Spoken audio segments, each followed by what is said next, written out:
Here are the 3 words na kailangan mong iwasan and di mga words na pwede mong ipalit para mas tumatak sa tao at para mas makapag-convert ka. Number 1, don't say expensive. Pag kasi sinabi mo expensive, ang mahal, it sounds like it's too much. Kumbaga, mas naka-focus siya sa presyo at nagmumukha siyang hindi worth it. Kaya ang reaction ng tao ay, ang mahal. Mas magandang sabihin mo yung word na premium. It sounds classy, worth it, at mas mukha siyang exclusive. Another one, do not say cheap. Kasi pag cheap, parang low quality, madaling masira. At the same time, baka isipin nila hindi worth it yung money. Ang pwede mo sabihin, affordable. Pag kasi affordable, parang sinasabi nila merong value for money eh. It sounds like it's practical. And it sounds like it's a wise decision. And lastly, the word try.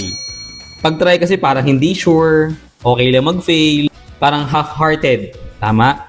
Better yet, you can use the word explore. It feels exciting, walang pressure, inviting, and parang may sound na open-mindedness. Kasi minsan, hindi naman talaga yung product mo yung problem eh. Baka minsan, yung mga words na ginagamit mo. Kaya kung gusto mo magkaroon ng client or makabenta,